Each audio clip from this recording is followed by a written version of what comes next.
اور شیر نیپال کیسے بنے؟ بہت چھوٹا تھا باسو پٹی کی جل سے. ہاں میں گیا تھا ادھر سے مناظرے میں گیا تھا. ایک پورے علاقے کا وہابی اور اس کے بڑے بڑے عالم آئے وہاں. تنہا حضور شیر نیپال علیہ رحمۃ نے سب کا جواب دیا. علماء کرام نے بال اتفاق اسٹیج پہ کھڑے ہو کر شیر نیپال کا نعرہ لگا دیا. شیر نیپال بننا سب کے بس کی بات ہے. ہم 1000 نقل کر لیں گے مگر وہ تقویٰ کہاں سے لائیں؟ وہ صورت کہاں سے لائیں؟ وہ سیرت کہاں سے لائیں؟ ہر آدمی یہ کہتا ہے کہ شیر نیپال مجھے بہت چاہتے تھے، شیر نیپال مجھے بہت چاہتے تھے. یہ ولی کی نشانی ہے کہ اللہ کے ولی کو سورت کو ہر شخص جانتا ہے کہ وہ میرے ہی اوپر اگا ہوا، وہ میرے اوپر روشنی زیادہ ڈال رہا ہے. یہ سورت کی پہچان ہے. اولیاء کی پہچان یہ ہے کہ اس کے بارے میں سب کہتے ہیں کہ میرے طرف حضرت کی نظر کرم بہت ہے. الحمدللہ. میں نے دیکھا ایک شخص نے ہم سے پوچھا کہ شیر نیپال کو آپ اتنا کیوں گنگاتے ہیں، کیا بات ہے؟ ہم نے کہا سب سے پہلے یہ داڑھی ٹوپی تو انہیں کی بارگاہ سے عطا ہوئی. زندہ باد. اس کے علاوہ ہم جنہیں ولی کہتے ہیں، ہم سنی جنہیں اپنا مرکز مانتے ہیں، جس وقت حضور تاج الشریعہ علیہ الرحمہ ختم بخاری کے موقع پہ جامعہ حنفیہ غوثیہ میں یہ فرما رہے تھے، میں وہاں موجود تھا. حضرت کے پاس اتنا بڑا ٹیپ تھا، اس ٹیپ میں ٹیپ ریکارڈ کیا گیا. سمجھے گی اتنا بڑا ٹیپ تھا. ہاں تو وہاں پہ میرے سامنے حضور تاج الشریعہ جن کے بارے میں حضور شیر نیپال علیہ السلام نے مجھے سے فرمایا، اللہ کی قسم کھا کے بولتا ہوں منبر رسول پہ. ہم لوگ ٹرین سے جا رہے تھے، ایسی مولانا اسرائیل صاحب بھی تھے، ٹرین سے ہم لوگ جا رہے تھے، ہم اور کچھ بات ہوئی تو حضرت نے فرمایا کہ اس وقت روئے زمین پہ تاج الشریعہ علیہ الرحمہ کے بارے میں جو اختر رضا خان روئے زمین پہ اللہ کا ولی ہے.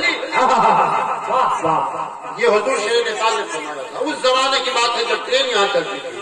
تقریباً اس بات کو 30-35 سال یا 40 سال کا عرصہ گزر گیا.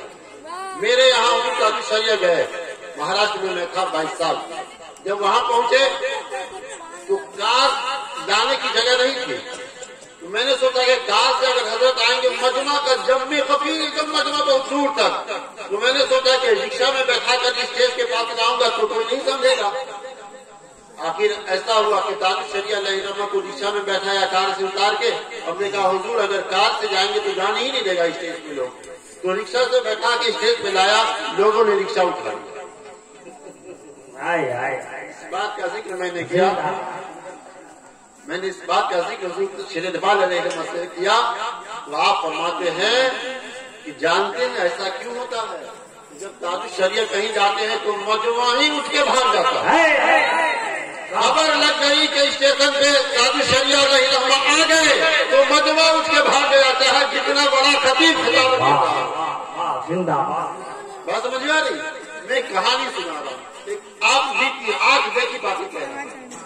حضرت نے مجھے اس وقت فرمایا تھا، واللہ واللہ واللہ، حضرت نے فرمایا تھا ان کی ولایت لوگوں کو اپنے طرف کھینچ لیتی ہے، اس لیے لوگ ان کی ولایت کے روک داب کی وجہ سے کھینچے چلے جاتے ہیں.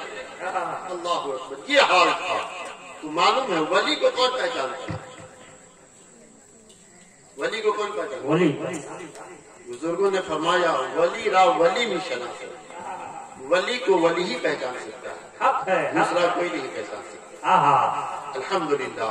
آج دنیا کہتی ہے تاج الشریعہ تاج الشریعہ، نہیں کہتی ہے؟ ارے وہ بھی کہتا ہے جس کے زبان سے میں نے اپنے کان سے سنا تھا حضور تاج الشریعہ علیہ الرحمہ کے بارے میں گستاخانہ الفاظ، وہ بھی آج تاج الشریعہ کا نعرہ لگاتا ہے. کیوں لگاتا ہے؟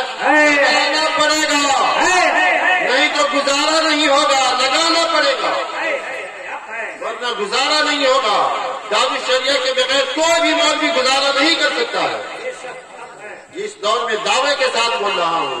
تو وہ تاج الشریعہ نے جو مجھ سے پوچھا گیا تھا کہ شیر نیپال کو اتنا کیوں مانتے ہیں، اب اس کا جواب دیتا ہوں. وہ تاج الشریعہ نے کہا تھا میرے سامنے جامعہ حنفیہ غوثیہ میں ختم بخاری کے موقع پہ کہ جو جیش محمد کے ساتھ رہے گا تو کل قیامت کے دن غوث اعظم اور رسول اللہ کے جھنڈے کے سائے. نعرہ تکبیر، نعرہ رسالت، مسلک کے اعلیٰ حضرت فیضان حضور شیر نیپال، نعرہ تکبیر، اللہ اکبر۔